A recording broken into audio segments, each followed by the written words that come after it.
Dicho esto, pues me gustaría dar formalmente el inicio de este evento presentando al doctor Gino Venegas, quien es médico, ginecólogo, oncólogo, cirujano general y oncólogo con maestría en medicina y también en investigación.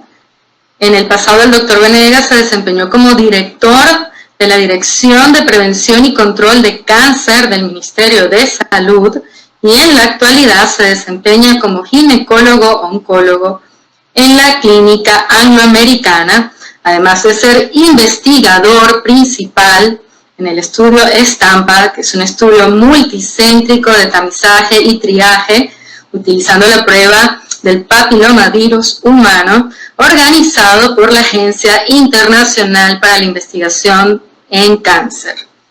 Bienvenido, doctor Venegas.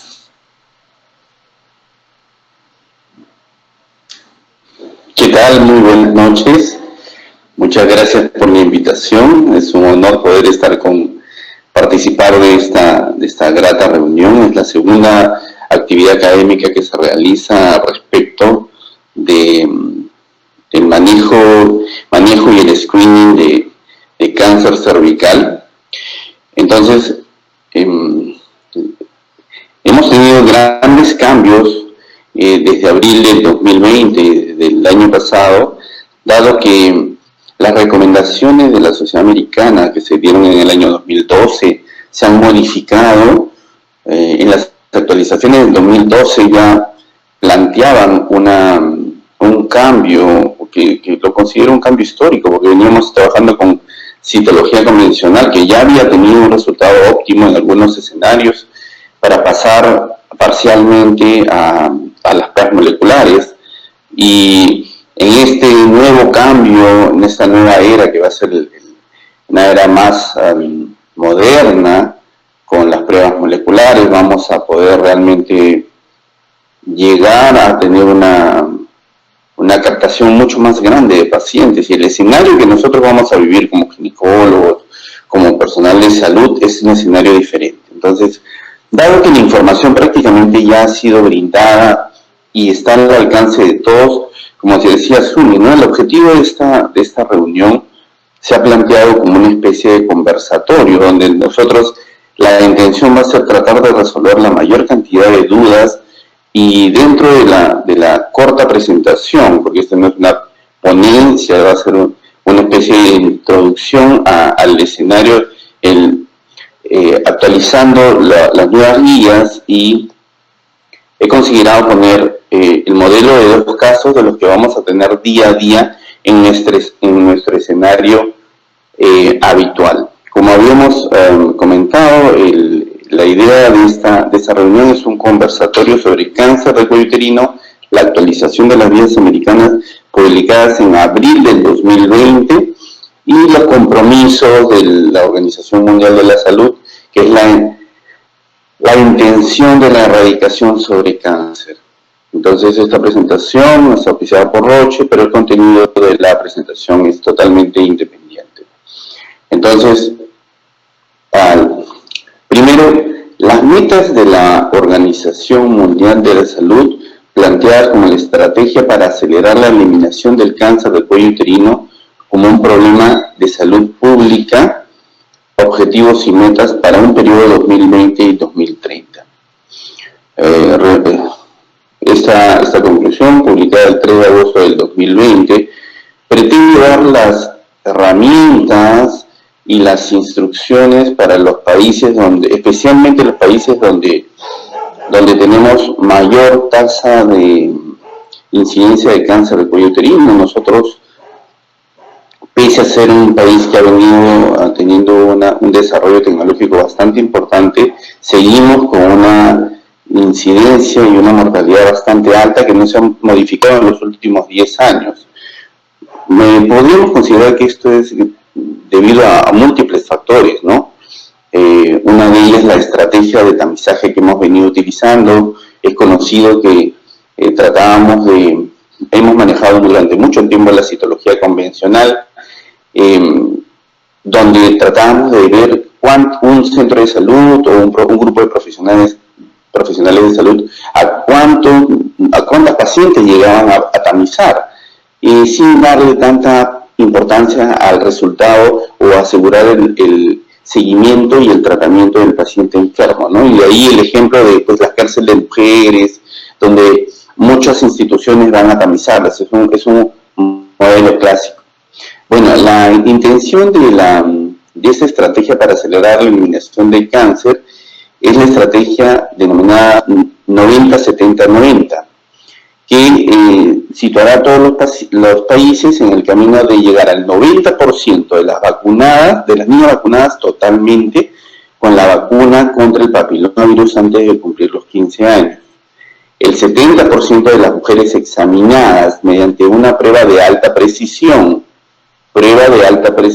recalco, antes de los 35 años y otro nuevo tamizaje antes de los 45. Y el 90% de las mujeres diagnosticadas con cáncer de cuello uterino, 90% de las lesiones premalignas y 90% de los pacientes con cáncer invasor, ¿no? Para lograr el máximo impacto de esta estrategia, las intervenciones encaminadas a alcanzar estas 3 metas deben ser simultáneas y de forma escalonada para que se logre el objetivo adecuado. Entonces aquí tenemos que trabajar e incorporar todo este conjunto de estrategias, ¿no? Nosotros en nuestro país, bueno, tenemos ya la suerte de que desde hace varios años se ha incorporado la vacunación gratuita por el Estado a las niñas del 5º grado de primaria. Entonces ya llevamos varios años en este tema, con todos los inconvenientes que han podido presentarse. El inconveniente más importante, fuera del cambio que hubo de una vacuna a otra, considero que es el que vivimos ahora, porque la estrategia de intervención de nuestro país es vacunar en el colegio a las niñas del 5º grado de primaria, de los colegios públicos y privados, pero dado que ahora los niños están en ausencia de clases debido a la pandemia del coronavirus, se va a dar una brecha, un hueco en el espacio de la vacunación. Entonces vamos a tener que ver la forma como vamos a suplir una vez que pase este proceso, y ojalá que la segunda ola sea muy suave para nuestro país, podamos hacer un catch-up, o sea, una captura de las niñas que no han sido vacunadas. Sabemos que existen 3 tipos de vacunas. Entonces, dado la estrategia que tenemos de vacunación, tamizaje y tratamiento, vamos a tocar rápidamente 3 puntos, ¿no? La vacunación, sabemos que existen 3 vacunas en el medio: la bivalente, la tetravalente y la nonavalente.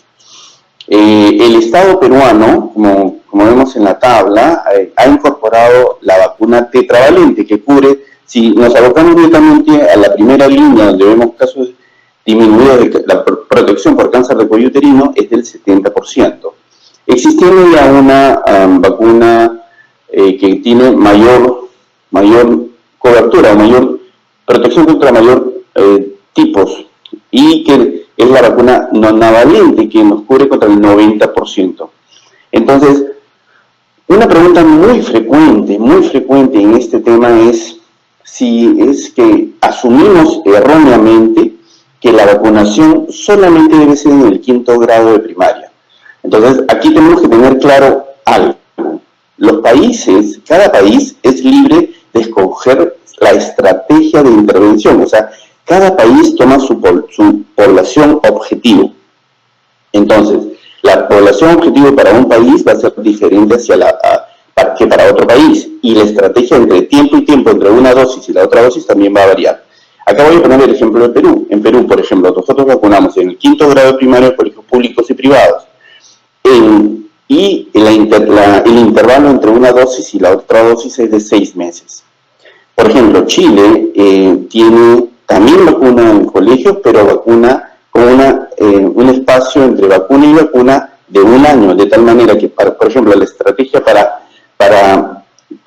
el país hermano de Chile hace que el grupo de encargado de generar la vacunación o de ir al colegio tiene solamente un esfuerzo de traslado, donde cogen a la niña del 5º grado y a la niña del 6º grado para darle la segunda dosis.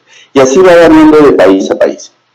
¿Qué más ha cambiado en el tema de vacunación? Nosotros hemos tenido un historial de vacunación bastante importante, empezando por que solamente se vacunaba en el primer escenario a las niñas que no habían tenido actividad sexual. Después se pasó a la vacunación hasta los 26 años y después se incorporó a los niños en la vacunación, y actualmente la recomendación de la FDA por los Estados Unidos, en una publicación del 8 de agosto del 2018, anunció que el beneficio de la vacunación para hombres y mujeres hasta los 45 años. Y el 20 de junio de este año, la FDA aprueba también la expansión del uso de la vacuna para prevenir cáncer de la cavidad oral o orofaringio y otras patologías asociadas a los tumores de cabeza y cuello, asociadas a los virus de los grupos vacunales. Entonces, el escenario de protección que tenemos de la vacuna es sumamente importante. Entonces, una cosa es el uso que le podemos dar a estas herramientas y otra es la estrategia de intervención que toma el país. Esta es la tabla de las recomendaciones de la Sociedad Americana, publicación en abril del 2020, donde ¿cuál es el cambio fundamental? El cambio fundamental podemos ver aquí en la comparación de la recomendación de la Sociedad Americana para el año 2012, donde utilizamos la citología cada 3 años y empezábamos a partir de los 21 años. Una recomendación muy parecida a la de la OMS pasada, y ya se incorporaba el uso del test viral a partir de los 30. Actualmente el cambio con el año 2020 es que no se recomienda realizar el screening antes de los 25 años, entendiendo que estas son unas guías de prevención.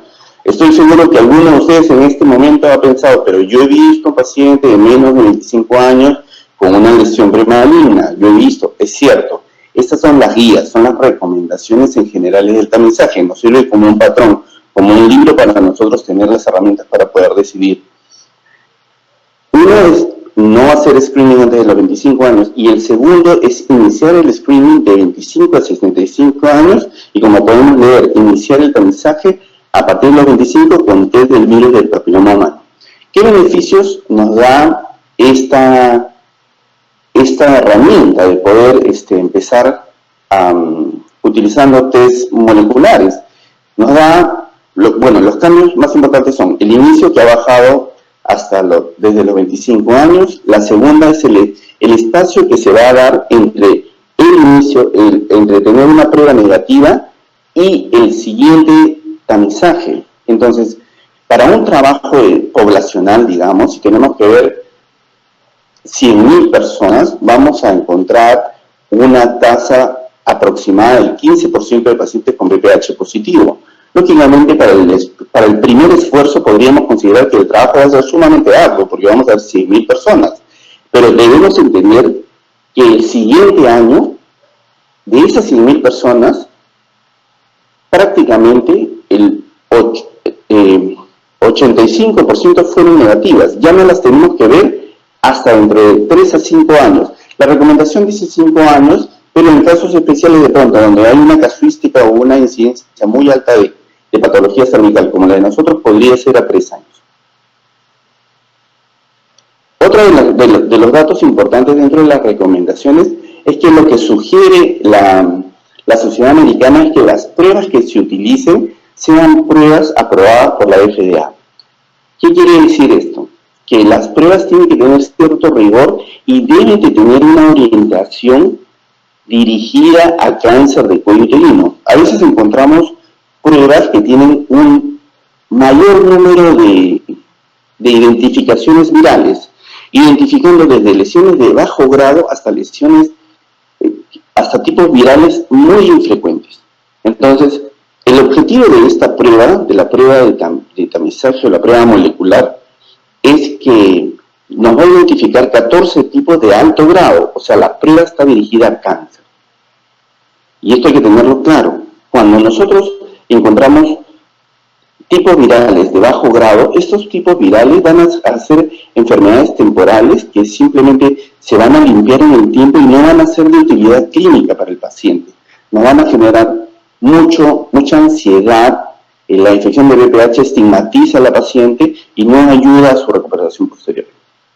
Bueno, conocemos que este cambio se da por el conocimiento práctico ya de los estudios de investigación, donde la sensibilidad de la citología en estudios de investigación formales es del 50%, en estudios, por ejemplo, el de la doctora Caterina Ferrecho estima que la sensibilidad para la citología es del 22%, entonces tenemos una sensibilidad bastante baja de la citología. Probablemente esta sea una de las causas que para nosotros no hayamos podido llegar a resolver este problema. Mientras que la sensibilidad en el estudio de PUSIC es del 96%, o sea, prácticamente identificamos a todos los casos.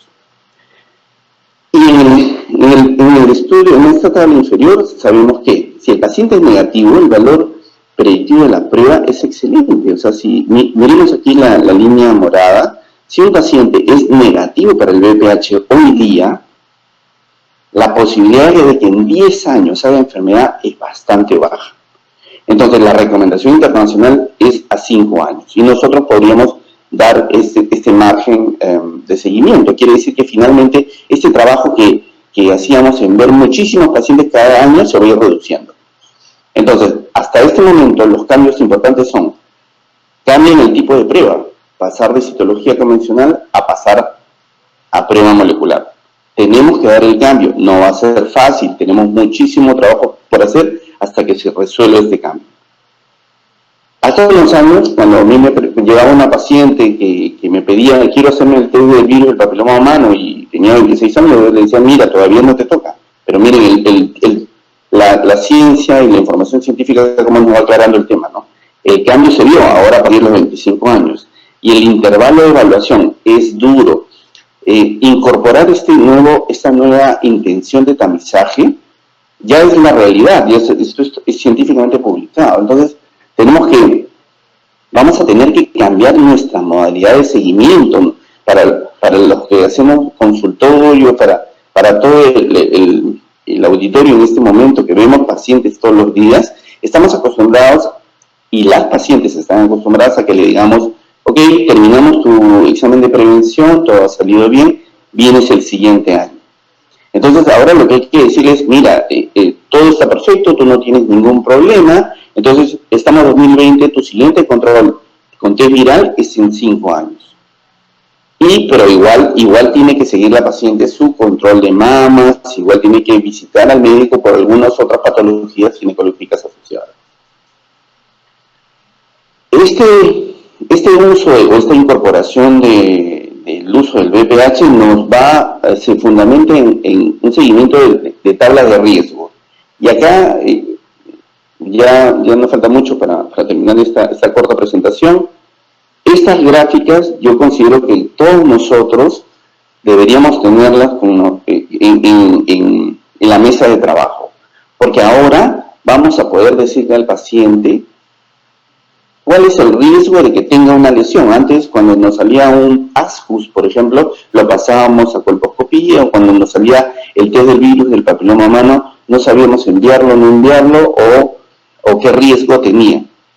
Entonces, estas tablas de riesgo en función a la patología nos ayudan intensamente en el seguimiento. Entonces, ahora, por ejemplo, cuando nos llega un caso, vamos a poner el modelo de un VPH positivo con una lesión de bajo grado, vamos a tener 4.3%, y la misma recomendación nos dice cuál es el paso a seguir. Entonces, todo esto tiene una implicancia, pero nuevamente recalco, estas son guía de seguimiento. La sensibilidad de la prueba es muy buena, pero también existen casos de patología no asociadas a VPH. Entonces, la prueba de tamizaje molecular nos ayuda intensamente, pero el ojo del examinador tiene un peso específico importante, y eso no debe anularse. Y aquí los escenarios que tenemos, ¿no? Cuando no conocemos el historial previo de los pacientes, cuando conocemos el historial previo de los pacientes, se incrementa el riesgo para la presencia de lesiones premalignas, y el seguimiento de los pacientes operados o conizados después de un NIC2 y NIC3, usualmente lo hacíamos con colposcopía cada 2 años, hasta que finalmente después de 2 años procedíamos a pasarlos a control de rutina. Y aquí el seguimiento actual es trabajar con test del virus del papiloma humano para el seguimiento de los pacientes, de tal manera que si le hacemos una prueba a un paciente que le hemos hecho cono y le hacemos el seguimiento normal y nos sale VPH negativo sin ninguna lesión en el cuello y nosotros no vemos nada, lo seguimos a 1 año. ¿Cuál es la seguridad de esta recomendación? 100%, quiere decir que es infalible. Entonces la fuerza de la prueba realmente nos va a hacer modificar nuestra conducta de tratamiento. Pero por otro lado, cuando tenemos un VPH positivo con una lesión de alto grado en la citología de base líquida, encontramos que el paciente va a tratamiento porque el riesgo de tener enfermedad es sumamente alto. Entonces, haciendo un resumen de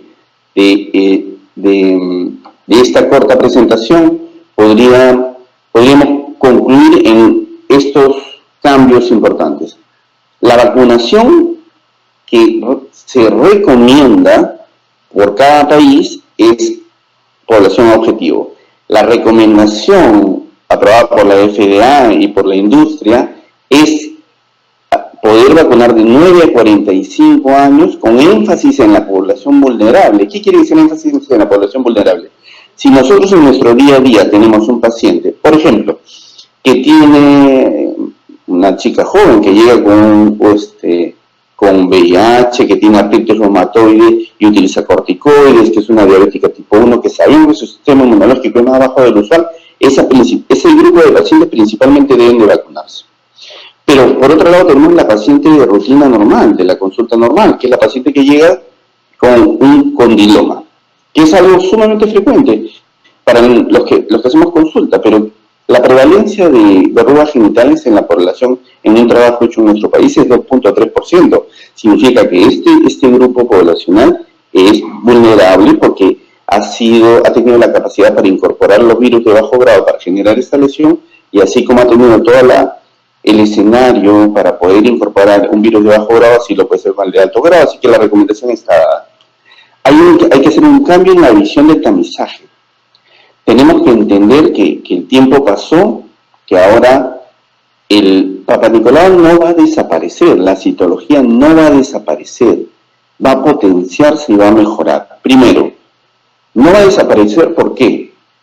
Porque el proceso de incorporación del uso de la prueba viral va a ser progresiva. Ya está en la publicación de la directiva sanitaria en nuestro país, publicada en junio del 2019, que la recomendación principal es el uso de VPH, pero se va a incorporar lenta y progresivamente en diferentes regiones del país.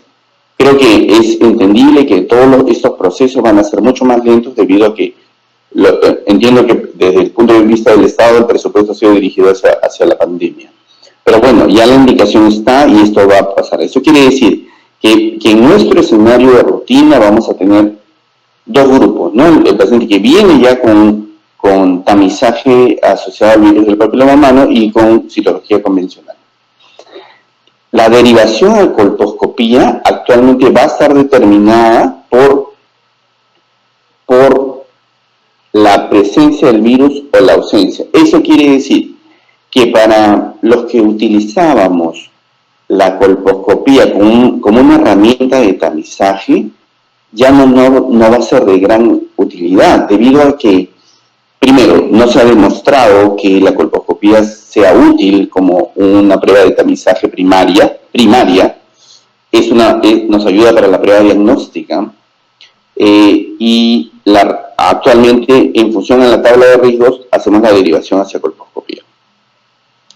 Eso quiere decir que ahora la colposcopía va a ser un poco más compleja, porque va a estar, basado en conductas de riesgo, y otra es que sabemos que ese paciente potencialmente sí puede tener una enfermedad neoplásica o una enfermedad premaligna.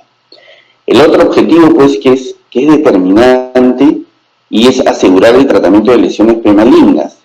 Hasta la lesión premaligna, yo creo que el entrenamiento se puede dar, el entrenamiento y los procesos se dan en todos en todo el escenario y en todas las regiones de nuestro país. El tema es con el tema de cáncer avanzado, porque en el tema de cáncer avanzado, nosotros aún tenemos el 80% de los casos de cáncer de cuello uterino en estadios avanzados. Los estadios avanzados van a requerir quimioterapia y radioterapia concurrente. Entonces, aún tenemos un déficit de equipos de radioterapia a nivel regional. Eso implica que tienen que desplazarse los pacientes y no se le alcanza a dar tratamiento a todos los pacientes. Entonces, todavía hay mucho trabajo por hacer aquí. Aquí he considerado poner dos casos de la práctica cotidiana, donde, a ver, vamos a tener una paciente de 40 años con 3 hijos que no fuma y nos llega un resultado de prueba positiva para el virus del papiloma humano y positiva para los otros de alto riesgo, y nos inmediatamente ejecuta la prueba con la misma muestra de las células tomadas. Se van a ejecutar una citología en base líquida, encontramos lesiones de bajo grado. Entonces, antes decíamos, bueno, pasa colposcopía, o la trato, o la controlo un año, o le hago un nuevo papiculado. Entonces, ahora simplemente no tenemos nada que pensar, nos vamos a las tablas. ¿Qué dice? Paciente con BPH positivo. Como pueden ver en la línea, no necesitamos la tipificación para hacer la determinación. Entonces, la paciente es BPH positivo, columna inferior. Paciente con lesión intraepitelial de bajo grado. En la terminología usada es LSI. Entonces, paciente donde no conozco sus antecedentes previos, donde ha tenido un BPH positivo y ha tenido una lesión de bajo grado. Entonces, la paciente tiene 4.3% de posibilidad de tener un NIC3 inmediatamente y un 7.3% de tener un NIC3 a 5 años. El paciente lo paso a colposcopía. ¿Qué recomendación o qué seguridad en la recomendación? 100%. O sea, prácticamente la recomendación es infalible. En este caso, pasa la paciente, esta paciente la pasamos a colposcopía y ponemos el espéculo, y esta es la primera imagen que vemos, ¿no? Un cuello uterino con la erosión inferior a nivel de radio 6, es una erosión probablemente ejecutada por el espéculo a la hora de ingresar. Encontramos un orificio cervical entreabierto con una asimetría en el labio inferior de forma irregular, y no vemos un sangrado grosero ni flujo genital. Aplicamos el ácido acético sobre el cuello, esperamos un minuto y vemos que se dé el evento de coagulación sobre el tejido, y encontramos una lesión acetoblanca sobre el labio anterior que se extiende en forma de márgenes geográficos. La lesión aparentemente no se introduce y encontramos un proceso irregular, nos parecería muy inflamatorio. Entonces, la fuerza aquí de la colposcopía es sumamente importante, porque hasta este momento podríamos interpretar, a ver, no tenemos un tema de votación, pero cada uno dentro de lo que puede estar viendo, tratemos de interpretar qué ven, ya cada uno responde. Entonces, acá podemos decir, aquí encontrábamos una lesión acetoblanca mediana, y acá encontramos una zona irregular. Entonces vamos a acercar y aumentar el lente del colposcopio sobre la parte inferior. Aquí más parece un proceso inflamatorio que una reacción positiva al ácido acético. Nos acercamos más y encontramos la cosa un poco más clara. Entonces ahora encontramos un epitelio blanco grueso con exfasciación del epitelio, con zonas irregulares, y acá veo a lo lejos algo de patrón vascular. Aumento el lente y encontramos una cosa totalmente diferente, ¿no? Un patrón vascular irregular, se está perdiendo la anatomía del cuello del útero, el tejido acetoblanco es grueso, irregular, y hay neovascularización. Entonces, hacemos la prueba de Schiller. En la prueba de Schiller se corrobora la tensión aquí en el test de Schiller, que es donde el Lugol que se aplica se fija al componente del glucógeno en el tejido. Entonces, muchas veces he escuchado que dicen no pinta o sí pinta. En realidad no interesa si pinta o no pinta. Lo que interesa es que pinte de color amarillo mostaza o amarilla azafrán, como se ven en estos dos escenarios, en el escenario entre el radio 10 o 11 y en esta zona. Entonces, aplicamos colposcópicamente el score de Sweet, que es un score recomendado por la Federación Internacional de Colposcopía y Patología Cervical. Seguimos este patrón, donde encontramos en las imágenes que hemos visto, la lesión acetoblanca es opaca, blanca, los márgenes son márgenes geográficos y descamados, el patrón vascular es en coraza y patrón atípico, la lesión es de más de 15 milímetros y ocupa más de 3 o 4 cuadrantes y tiene un amarillo mostaza bastante franco. El puntaje es 10, entonces vamos a la tabla. 10 implica lesión de alto grado o sospecha de cáncer invasor. Entonces realizamos la biopsia y encontramos que se trataba de un carcinoma epidermoide diferencial. Pues vamos a revisar la primera imagen. Cuando revisamos a la primera imagen, realmente esto no nos da claramente un resultado de la colposcopía. Realmente académica, seguida paso a paso, nos ayuda muchísimo en el diagnóstico, especialmente con el score Sweet. Entonces, una vez que se realizó la biopsia, se le dio una resonancia a la paciente, donde se confirma que los parámetros están libres. Parámetros libres, no hay signos de infiltración, no se define infiltración a nivel de los parámetros, y la paciente se sometida a una esterectomía radical 3 con linfadenectomía pélvica bilateral, que es la cirugía que bandera para este tipo de procesos. Hasta hace un tiempo hacíamos esta cirugía donde se caracteriza por coger la arteria uterina desde la emergencia lipogástrica, ampliar 1/3 de vagina y sacar el parámetro, que por eso para esta foto, este es de un caso de nosotros, para esta foto hemos pretendido traccionar con las Boseman para exponer la dimensión del parámetro que se reseca prácticamente hasta el hueso pélvico, entendiendo que para este proceso la vejiga se encuentra encima, el uréter viene por aquí, por la parte inferior, se hunde por detrás del ligamento ancho y para aparecer aquí en la vejiga. Entonces, para poder hacer este proceso y sacar entero este parámetro, tenemos que identificar el uréter, tunelizarlo y desplazarlo hacia el lado lateral para que salga de esta forma. Bueno, otro caso, paciente de 37 años, sin hijos, que no fuma, test de BPH positivo, citología de base líquida, ASCOS. Entonces, esta paciente tenía una citología convencional normal también, donde le salía el MIC1, y aquí la colposcopía. Entonces, esta imagen es comparativa, el cuello uterino con un orificio entreabierto, con erosiones a nivel del cuello, podríamos considerar que tiene algo de ectopía o ectropion, no se ve una lesión macroscópica grosera. A la aplicación de ácido acético por 1 minuto encontramos una superficie acetoblanca algo irregular sobre el radio 6 a 10, el canal endocervical se encuentra bastante bien, la lesión acetoblanca se encuentra dentro de la zona de transformación total, la unión colunar nueva identificada por los quistes de Nabot en la parte externa y la unión colunar antigua aquí. Entonces pasamos a verlo con mayor aumento, encontramos la lesión acetoblanca y el test de Schiller positivo.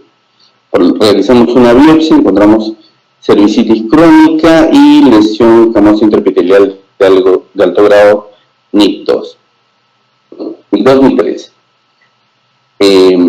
En este caso se procede a hacer la conización cervical, y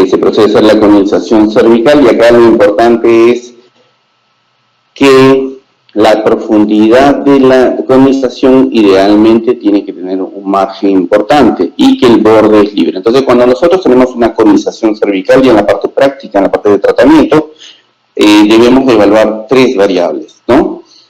Es el ejecutor el que va a determinar el margen externo, prácticamente el margen interno lo va a dar, tenemos que tratar de buscar una profundidad de 15 milímetros. Se conoce que cuando pasa de los 15 milímetros ya podría existir algo de algunos casos de parto pretérmino, y el estatus del borde es sumamente importante. Ya con esta lámina terminamos. Este es otro caso de conización cervical. Entonces, esta lámina es para ver cómo debe ser tratado el paciente. Nosotros tenemos las zonas de transformación divididas en tipo 1, tipo 2 y tipo 3, donde nosotros, en función a la zona de transformación y en función a la extensión de la lesión, vamos a determinar nuestra extensión de tratamiento, siendo para el tipo 1 una extensión solamente de la primera parte de la conización. Para el tipo 2 y para el tipo 3, ahí sí tenemos que lograr profundidades importantes que sumadas superen los 15 milímetros. Acá pueden ver que para la pieza operatoria tenemos largo, ancho, profundidad 1 centímetro, y en la segunda pieza operatoria largo, ancho, profundidad 8. Quiere decir que hemos sacado 18 milímetros, tratando de aproximarnos a un tipo 2. Y la otra recomendación también es que una vez que terminamos el procedimiento hagamos un puretaje endocervical post-cono para ver si después de que hemos sacado todo nos ha quedado enfermedad en el fondo. Y en este caso, por eso lo he puesto, es que pese a haber hecho un cono con 18 milímetros de profundidad, que es bastante adecuado, encontramos en el puretaje endocervical material mucoide con fragmentos de NIC3 sin estroma. Quiere decir que pese a los 18 milímetros de profundidad, queda enfermedad en el fondo y el paciente tiene que ir a tratamiento complementario. Bueno, muchas gracias. Hemos hecho así una corrida para hacer un recordatorio de cómo manejamos el tema, especialmente de las guías americanas, de las recomendaciones y las metas de las recomendaciones de la OMS. Doctor Venegas, muchísimas gracias por su extraordinaria participación. Realmente ha sido un gusto haberlo podido escuchar en esta actualización en todo lo que respecta al cáncer de cuello cervical. Ahora, me gustaría, doctor, que diéramos inicio a la siguiente sesión de este conversatorio, para lo cual me gustaría invitar a nuestro podium virtual al doctor Carlos Ruiz, quien es doctor en medicina y cirugía. Adicionalmente, el doctor Ruiz cuenta con estudios en salud pública, seguridad industrial y salud ocupacional. Es miembro de la Sociedad Ecuatoriana de Evaluación de Tecnologías Sanitarias y de la Sociedad Ecuatoriana de Farmacología. En la actualidad, el doctor Ruiz se desempeña como director médico en Roche Diagnóstica para Perú y Ecuador. Bienvenido, doctor Ruiz. Muchas gracias, Urmi. Buenas noches con todos. Felicitaciones, doctor Venegas, por su presentación. Vamos a pasar entonces a la sesión de preguntas y respuestas. Tenemos muchas preguntas en el chat correspondiente, así es que hemos escogido las más frecuentes, por favor, para usted, doctor. La primera dice: doctor, de acuerdo a la guía de la Sociedad Americana de Cáncer, la edad recomendada para realizar el screening con BPH es de 25 a 65 años, pero la guía nacional se limita de 30 a 49 años. ¿Cuál sería su recomendación respecto al rango etario para la prueba molecular? Como hemos presentado, las recomendaciones de país, o sea, uno es el escenario de las recomendaciones que toman los especialistas en el país para las decisiones de salud pública. Quiere decir que con los recursos que tenemos que tratar de encontrar una población objetivo y beneficiar a la mayor cantidad de pacientes.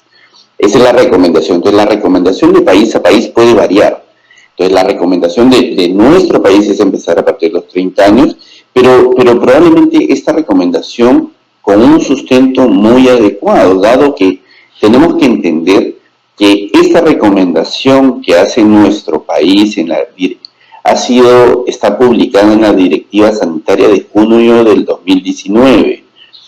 y las recomendaciones de la Sociedad Americana son publicaciones abril del 2020. Estamos en noviembre, o sea, estamos a unos meses de este cambio en el sistema de tamizaje. Entonces, lo que debe pasar en nuestro país es que se debe convocar una junta de expertos para que ahora, con esta nueva recomendación, lo más probable es que se amplíe un poco más la base de tamizaje.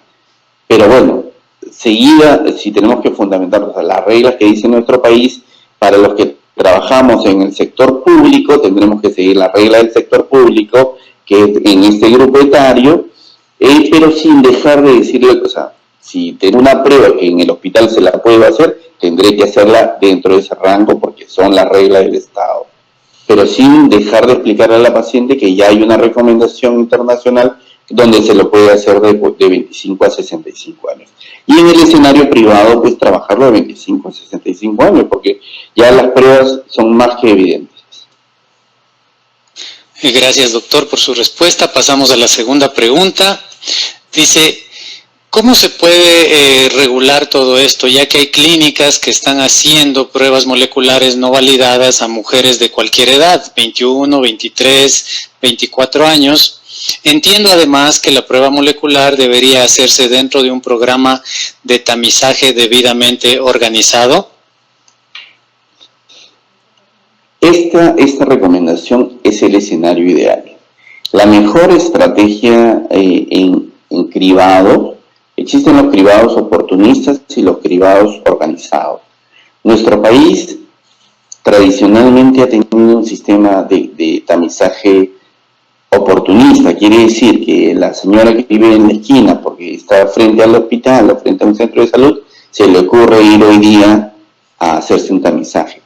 No tenemos un sistema organizado donde un grupo de médicos, como existe en otro país, que son los médicos de familia, se encargan de determinado grupo poblacional y le asignan 1.000 o 2.000 residencias que se encargan de hacer un barrido completo, cribado organizado. Entonces nosotros, primero, no tenemos ningún sistema de cribado organizado en nuestro país. Todo es oportunista. Entonces, plantear un sistema de cribado organizado bajo una plataforma de cribado oportunista es prácticamente imposible. Entonces, lo que vamos a tener que hacer en el camino es aterrizar esta mezcla entre la intención de llegar al cribado organizado bajo un inicio de cribado oportunista, enseñar a los médicos, y por aquí empezamos, tratar de difundir la información actual de que esto ya es un gran cambio.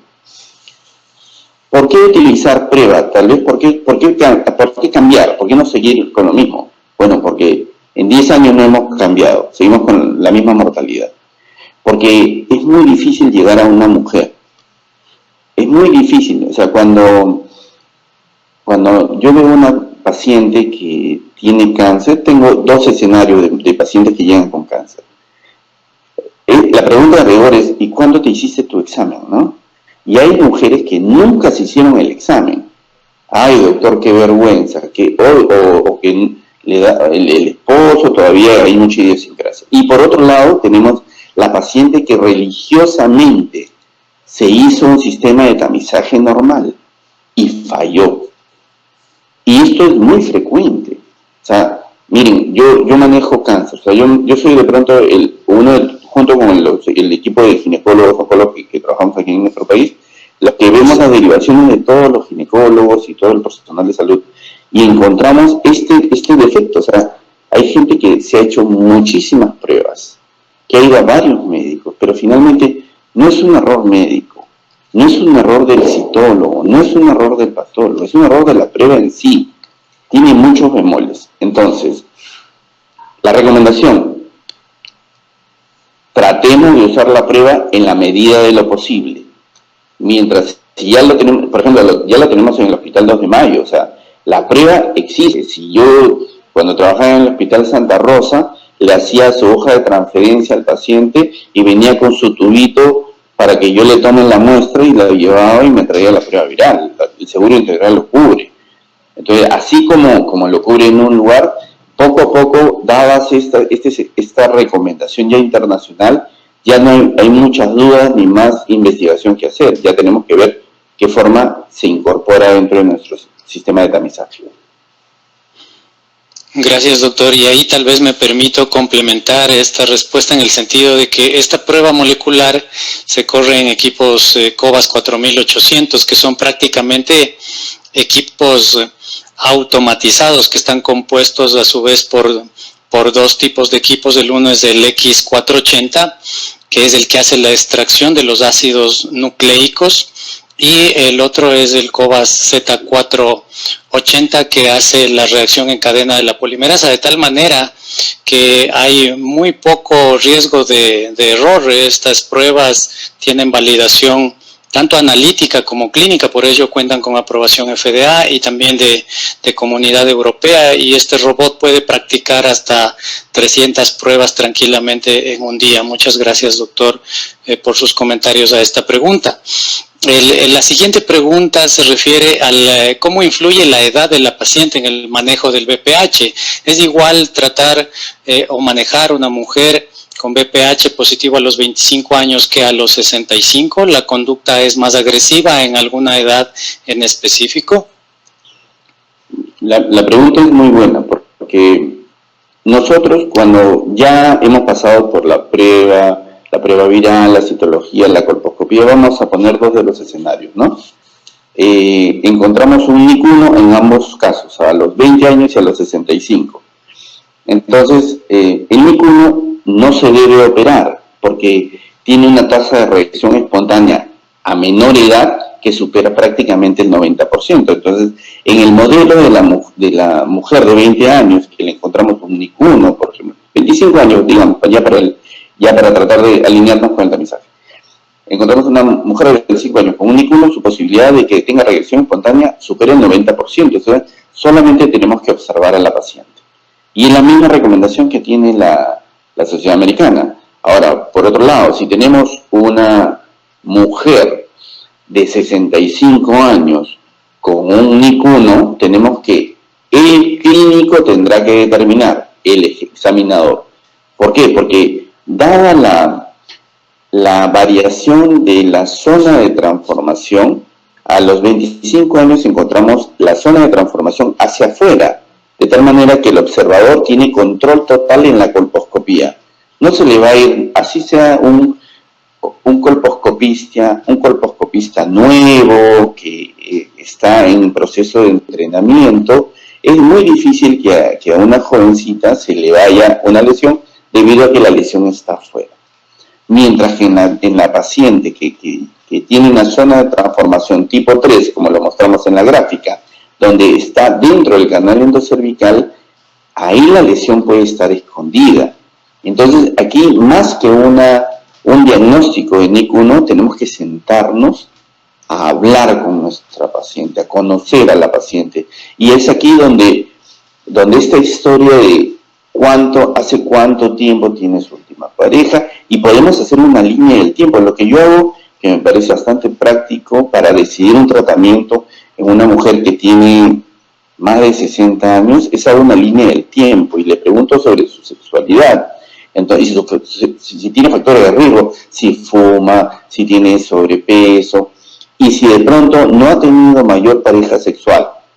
¿Ya? No ha tenido mayor pareja sexual, porque si digo no solamente ha estado con su esposo, cualquiera de ustedes diría, no, pero es que el esposo salió y en la esquina tuvo alguna aventurilla y trajo otro virus. Pero vamos a imaginar que esta mujer no ha tenido actividad sexual hace 10 años, y le hacemos un test viral, nos sale positivo, en el momento de examinarlo nos sale NIC1 del canal endocervical. Entonces aquí tenemos que interpretar diferente, porque tenemos una mujer que tiene un tiempo de exposición de 10 años mínimo del virus, porque es donde se contagió, y el virus ya está desencadenando probablemente algún tipo de lesión. Ahora, lo que logramos encontrar fue un NIC1, entonces ahí entra el escenario de la biopsia diagnóstica, biopsia ampliada o cono diagnóstico. Gracias, doctor. Avanzamos entonces. La siguiente pregunta dice: ¿cuáles son las pautas para la toma de la muestra de la prueba molecular? No sé si se refiere a las indicaciones o al procedimiento en sí. Bueno, las indicaciones están dadas, ¿no? Que es mujeres de 25 a 65 años para todos los escenarios y cada uno rigiéndose a la regla de su institución, ¿no? Si lo cubre o no lo cubre, como hicieron la pregunta, ¿qué pasa si trabajo en el hospital de Roma y a ella le cubre solamente de 30 a 40 porque la eran de 30 a 40? Y bueno, lo ideal es que encontrar una paciente que no esté sangrando porque es incómodo para la paciente, porque la toma no va a salir muy contaminada y puede errar en el diagnóstico, ¿no? Pero lo bueno de esta prueba es que tiene un cytobrush, que tiene unas cerdas blandas. Entonces la idea es, introducirnos muy bien en el canal endocervical y girar. Ahora, a veces, y acá todos tenemos que ser honestos, a veces encontrar el cuello es un dolor de cabeza. Entonces tampoco no nos hagamos tanto problema, porque ya tenemos estudios que sustentan adecuadamente el escenario de la autotoma. Y en la autotoma, créanme que la paciente no va a tener el cuidado de llegar hasta el canal endocervical y tomarse la muestra. Entonces, existen dos tipos de tomas, ¿no? La autotoma, que se la puede hacer la misma paciente, y la toma por proveedor de salud, que somos nosotros. Entonces, si lo vamos a hacer nosotros, hagámoslo bien. Lleguemos al cuello, ubiquemos en la anatomía del cuello y tratemos de barrer, introducir la punta, la parte media del citocepillo dentro del canal endocervical y girar 6 veces. Después de que está girado 6 veces, se escurre bien esta brocha dentro de este líquido, del medio líquido, y se cierra para ser transportada. Muchas gracias, doctor. Complementando también ahí la información para nuestros asistentes, si es que la pregunta se refería tal vez a protocolos de bioseguridad, sí existen guías que están escritas ya en varias partes del mundo, Organización Mundial de la Salud, España, por ejemplo, y algunos países latinoamericanos.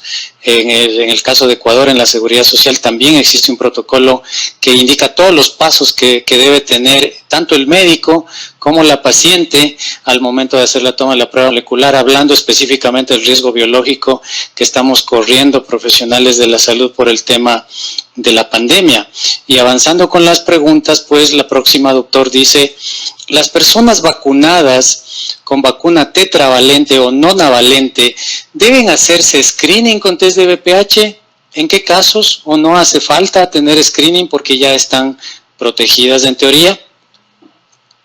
Ya, la recomendación del screening en las pacientes vacunadas es exactamente igual que las pacientes no vacunadas.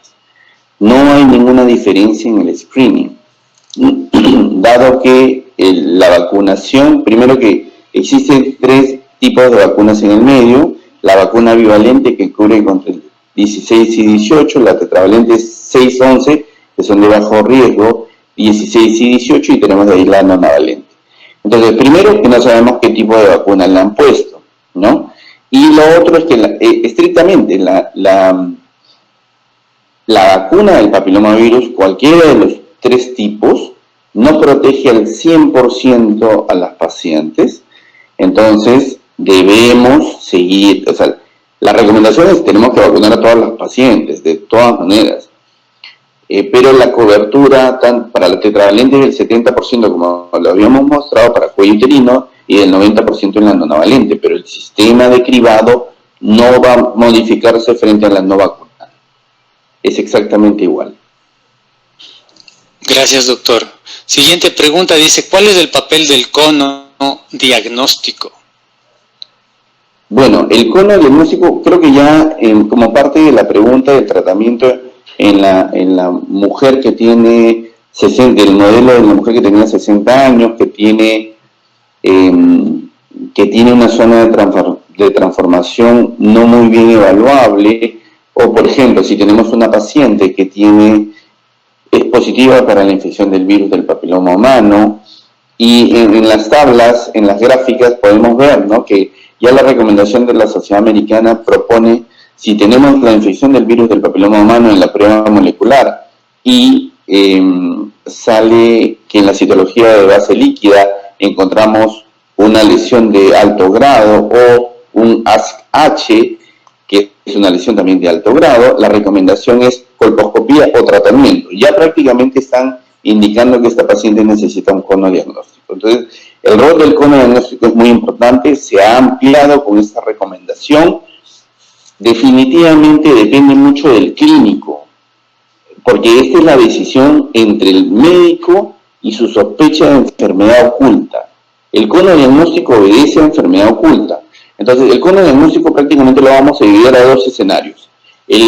Donde tenemos el paciente que tiene la infección del virus, una citología de alto grado y una zona de transformación tipo 3, donde no vemos enfermedad, pero sospechamos una lesión premaligna de la parte interna. Y tenemos el otro tipo, que es donde nosotros encontramos colposcópicamente evidente una lesión y tenemos una biopsia de cáncer, pero no sabemos si ese cáncer es in situ, o bueno, es una lesión premaligna de alto grado, o si ya tiene enfermedad infiltrante. Entonces, uno es el cono donde queremos identificar la lesión de alto grado y el otro es el cono que va complementado con una histerectomía complementaria para ver si vamos a estadiar al paciente. A veces encontramos una ya lesión oncológica, pero no sabemos el nivel de profundidad del estroma, y ahí hacemos un cono previo para determinar la profundidad en milímetros y determinar qué tipo de histerectomía se le va a hacer, tipo 1, tipo 2, tipo 3, si se sacan ganglios o si se va a laparoscópica o abierta.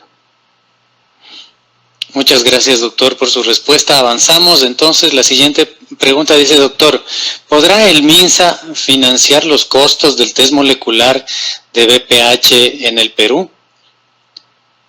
Bueno, yo trabajé en el MINSA hace unos años, actualmente no trabajo en el Ministerio de Salud. Me encantaría decir que la respuesta es que sí. Me imagino que en el transcurrir, en el devenir del tiempo, va a tener que cubrirse esta brecha, porque ya se dio el salto internacionalmente. Es como que se creara el automóvil y nosotros querramos seguir yendo a caballo. Entonces, tenemos que cambiar. Ese cambio no va a ser rápido. Ese cambio, ya como mencionaba en la recomendación de junio del 2019, se presenta de que se va a dar este cambio y que va a ser lento y progresivo región por región, pero también tenemos que entender que nadie esperaba tener una pandemia del nivel que hemos tenido y que se han movido, me imagino, presupuestos de aquí para allá. Entonces, todo esto va a dilatar el proceso. Tengo entendido de que igual se está trabajando en esta área, y sería ideal porque en nuestro país mueren más de 1.700 mujeres por año hace muchos años, y ya es momento, ¿no?, de tomar parte. O sea, es muy difícil, las decisiones que se toman en el Estado es muy difícil, y me imagino que ahora hay una restricción de presupuesto hasta que se pongan todas las cosas en orden. Gracias, doctor. Totalmente de acuerdo. De mi parte, comentar que es una pregunta compleja, en realidad, como usted lo ha dicho.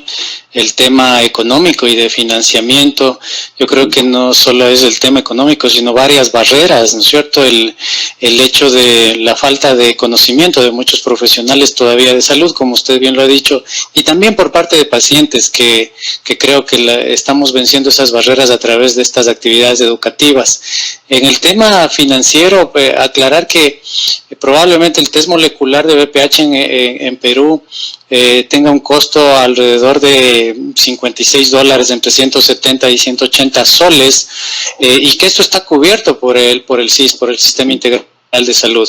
Es bueno también comentar que ya el Ministerio está convocando a un tender para implementar 4 centros para prueba molecular en Lima y 3 en provincia. Actualmente ya existen COVAS 4800 instalados en Unilabs, por ejemplo, en eSalud Trujillo, y también en el Hospital 2 de Mayo, como usted bien lo nombró, y que son pequeños pasos, pero que van construyendo. Yo creo que lo ideal sería ir realizando un programa nacional para detección oportuna de esta enfermedad. Y justamente hacia allá, en la parte de las preguntas, continuando, doctor, nos dicen, ¿qué dicen las guías sobre la vacunación en varones? ¿Sería importante incentivar esto en Perú y por qué motivo? Ya, las guías en Perú primero. La vacunación en Perú, como les dije inicialmente, es cada país, mediante la reunión de expertos y la realidad del país y el presupuesto que existe, se determina una población diana, población objetivo, que es quinto año en niñas del quinto grado primario de colegios públicos y privados. Muy bien.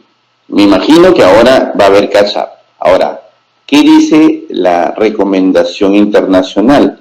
La recomendación internacional para mujeres es de 9 a 45, aprobada por la FDA. ¿Qué dice sobre los hombres? Ya la FDA se ha pronunciado el 20 de junio del 2000 de este año, donde se ha encontrado un beneficio sumamente importante para los casos de enfermedades asociadas al virus del papiloma humano. Y acá no se vacuna, hay que tener claro, porque a veces entra la pareja al consultorio y dice, doctor, voy a vacunarlo a él para que me proteja a mí. No, así no funciona. La vacunación de la mujer protege a la mujer. No existe una vacunación para proteger a la otra persona.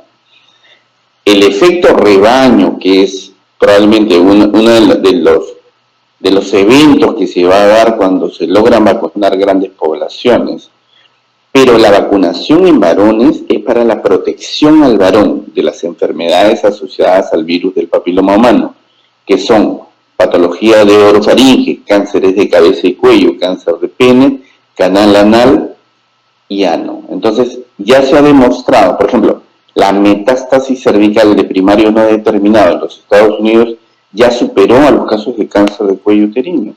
Entonces, el beneficio de la vacunación en hombres ahora sí va a ser prioritaria para la población en varones, porque va a disminuir la carga de enfermedad, no solamente ahora de cuello uterino, sino asociada a todas las enfermedades asociadas al virus del papiloma humano. Gracias, doctor. Avanzamos con la siguiente pregunta. Dice, ¿qué dicen las guías, doctor? Bueno, ya vimos esta de vacunación en varones. ¿Existen pruebas que tipifican mayor número de virus HPV e incluyen muchísimos genotipos de bajo grado? ¿Usted recomendaría usar estas pruebas? ¿Qué es mejor, enfocarnos en los genotipos de alto o de bajo grado? Ya, uno de los grandes problemas que nos va a traer esta transición a utilizar la prueba del virus del papiloma humano es, una, que tenemos que lidiar con los costos, que eso se va a ir regulando, porque si antes hacíamos tamizaje todos los años, ahora vamos a hacer un tamizaje cada 3 o 5 años. Entonces se tienen que sumar los costos de 3 años y compararlos con los costos de 1 año. Probablemente sean equiparables. Los estudios de costo-efectividad sugieren que es recomendable el uso de test viral. Ese por un lado. Pero la prueba molecular para la identificación del virus tiene que estar dirigida al virus de alto grado. ¿Por qué? Porque el virus de alto grado es el que nos va a llevar a la generación de lesión premaligna de alto grado y futuro cáncer, si es que no lo identificamos a tiempo. Pero la infección de bajo grado podría llegar a generar una lesión premaligna si generalmente nos va a formar lesiones de bajo grado, NIC1, pero prácticamente el 100% de esas lesiones van a ser transitorias y van a desaparecer sin la intervención de nosotros. Eso quiere decir que si trabajamos con una prueba que tenga muchos tipos asociados al virus del papiloma humano de bajo grado, lo que va a ocurrir es que vamos a tener doble trabajo, vamos a estigmatizar a muchas personas y simplemente va a ser un esfuerzo sin sentido. Entonces, nuestro objetivo es la lesión de alto grado, no la lesión de bajo grado. La lesión de alto grado, que es la que nos dirige a cáncer. Gracias, doctor. Dice, vemos que las guías indican un test de BPH cada 5 años y el test de PAP cada 3. ¿Es suficiente? Acá hacemos un PAP cada año. ¿Está mal eso?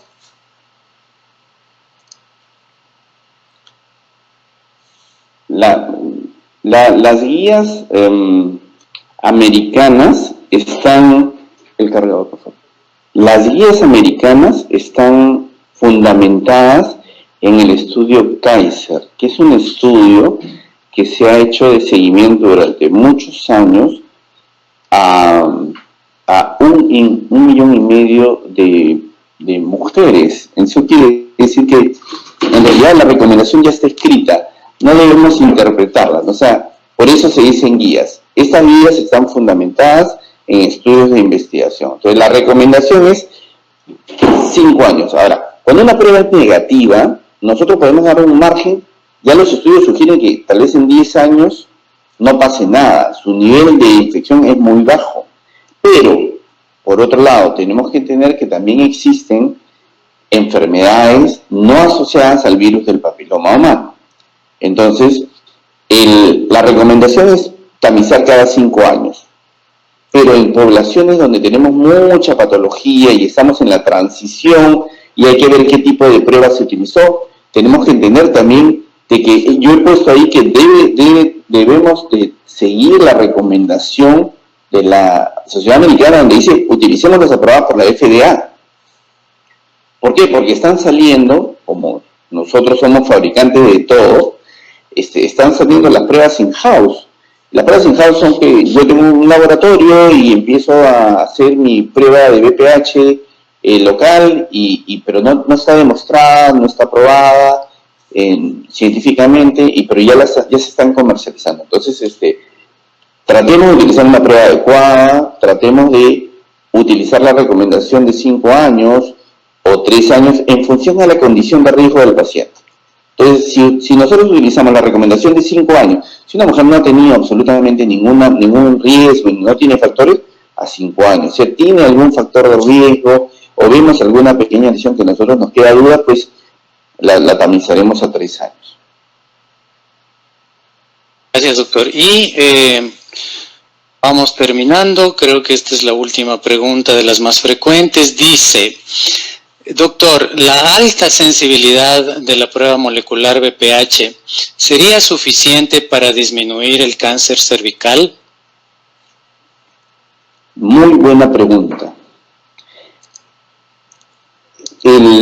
La alta sensibilidad y este valor predictivo negativo, o sea, la seguridad de poder tamizarla mucho tiempo, nos va a generar muchos beneficios, porque vamos a identificar muchos pacientes, o sea, vamos a identificar realmente qué mujer está en riesgo, porque tiene el virus del papiloma humano.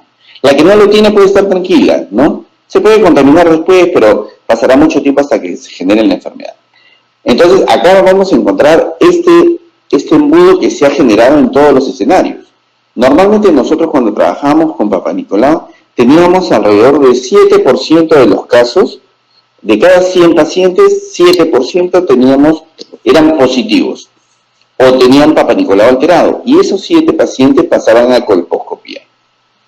Y así lo hemos venido manejando. Y nosotros tenemos la respuesta. El sistema no funcionó porque el paciente no iba a colposcopía. Nosotros en Perú tenemos 40% de ausencia a colposcopía. O sea, de los pacientes que veíamos, se pierden.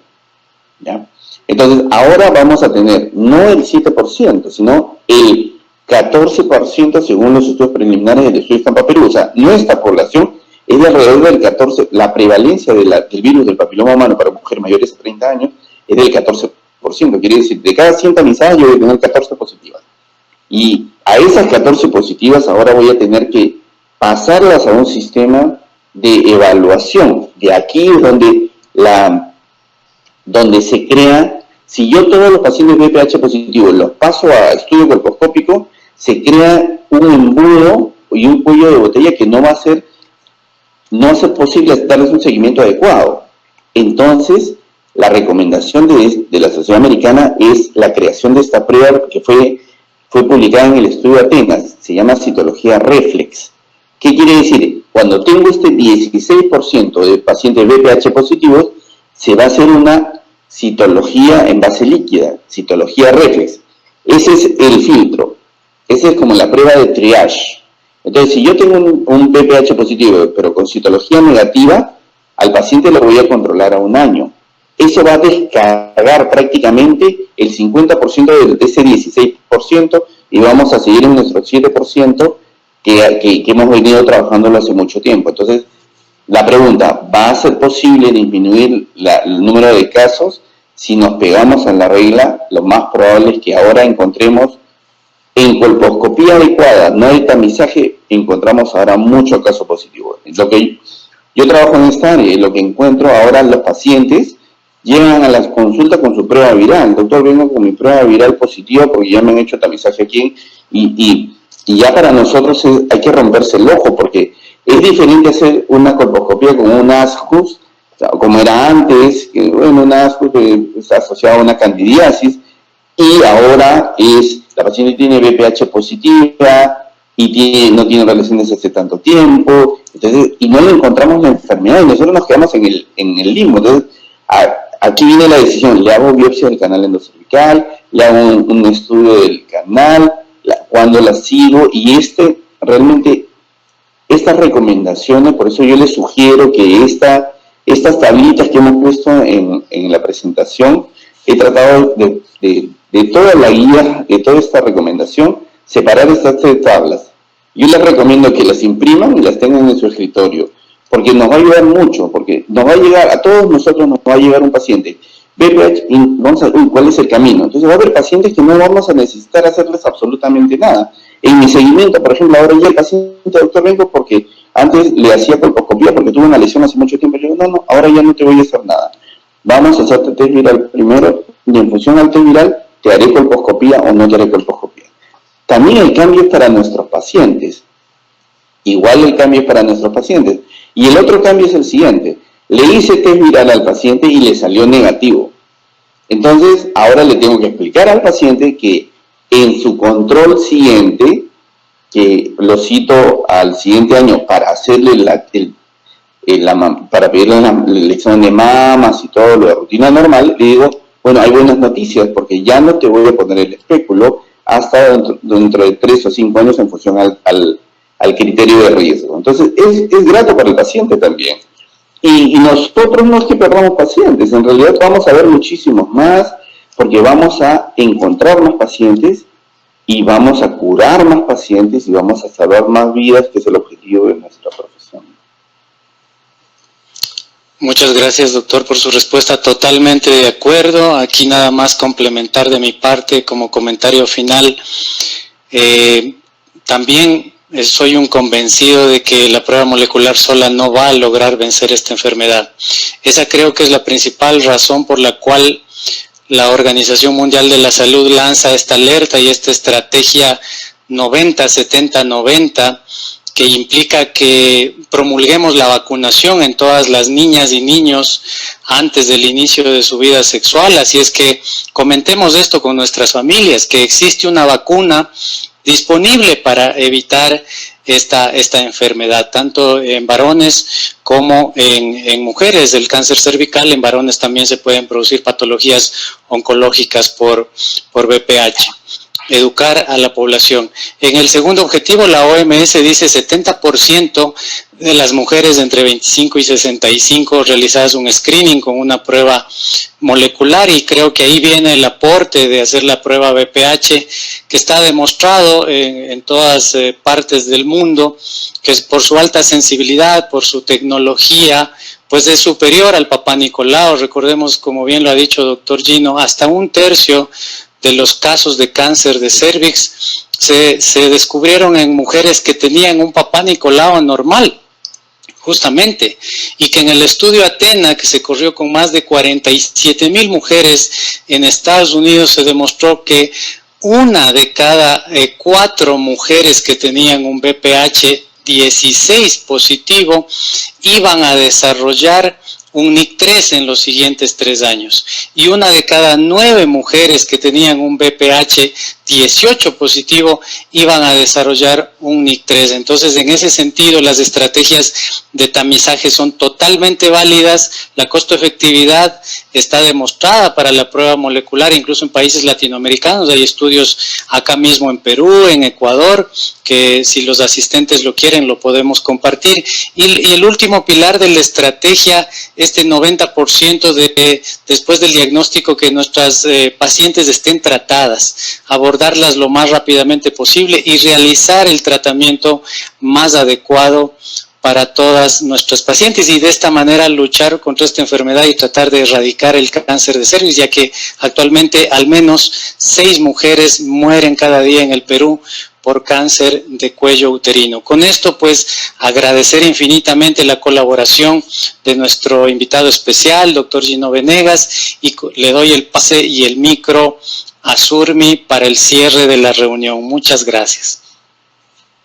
Muchísimas gracias, doctor Ruiz, doctor Venegas, por esta extraordinaria participación a modo de conversatorio en un tema tan relevante como es el cáncer de cuello cervical. Así que, pues, nuestro más sincero agradecimiento a ustedes, a todo el equipo de Roche Diagnóstica, por haber hecho posible este espacio, a toda nuestra audiencia que estuvo acompañándonos un viernes en la noche. Así que muchísimas gracias a todos por mantenerse conectados hasta el último minuto. Esperamos contar con ustedes en una próxima oportunidad. Y bueno, damos ya por concluido este evento científico. Tengan una feliz noche.